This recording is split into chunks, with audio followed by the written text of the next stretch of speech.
For years, the public face of the US-India alliance looked like this: two leaders, hands raised, signaling strategic cooperation. But recently, a sharply different message surfaced. In a newly released video, the administration directly accused India of exploiting America's economy for years. The administration's focus moved to a specific economic demand, asserting they would reverse the trade equation until they extracted wealth from India. Why would Washington launch a verbal offensive against a vital geopolitical ally right when their ties seemed historically strong? The pressure has now materialized into specific policy.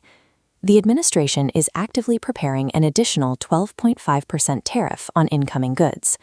The legal mechanism they are using to justify this penalty is severe, sweeping allegations of forced labor inside foreign manufacturing pipelines. This chart illustrates the scale of the threat.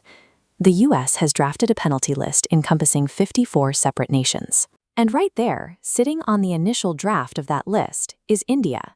They have been placed in the line of economic fire. This flurry of tariffs and allegations suggests a coordinated effort to force a specific outcome. To understand the outcome, we have to look at what's happening away from the cameras. Behind the closed doors of diplomacy, a different narrative is playing out. Washington and New Delhi are finalizing a bilateral trade agreement. These talks hit a high point when a large U.S. trade delegation spent 4 days on the ground in India, hammering out the details. This graphic represents the status of the negotiations. According to the U.S. ambassador, the trade deal is exactly 99% complete.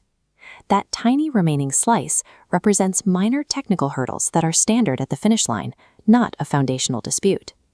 This is a familiar playbook.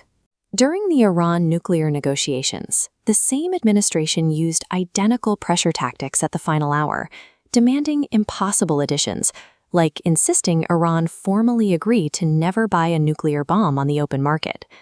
When public hostility erupts precisely at the 99% mark, it is a calculated squeeze to extract final concessions before the ink dries. The next phase of this pressure campaign arrived during a diplomatic visit to India by Marco Rubio. This chart shows the scale of Rubio's claim. He announced India made a hard commitment to purchase $500 billion in American goods over 5 years. But that number lacks support from current economic realities or historical trade volumes between the nations. The official, written paperwork tells a quieter story. India legally documented an intent to increase purchases over time, explicitly avoiding any binding financial obligation. The gap between the signed documents and the aggressive public announcements identifies the strategy. It is diplomatic theater, staged to corner India in the court of public opinion. Faced with incoming tariffs, inflated monetary claims, and direct verbal jabs, the Indian government has maintained near total silence. New Delhi operates on a deliberate wait-and-watch approach. They refuse to take the bait and engage in public sparring over a deal that is essentially already finished. They understand who the real audience is. The aggressive posturing is aimed at the American voter base ahead of upcoming domestic elections. India holds its ground because their strategists recognize campaign marketing designed to project strength back home, not a genuine collapse of the alliance. If you look closely past the loud political noise, the massive economic engine driving this bilateral relationship is rapidly moving forward. Despite the surface-level hostility, the actual structural trade agreement remains on schedule. Watch the markets closely over the next month. A formalized agreement that alters the long-term trade landscape between these two nations is highly probable.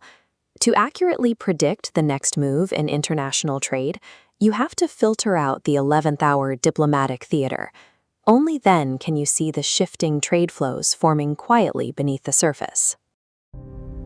If you value clarity over chaos, explore more on Clear Lens X.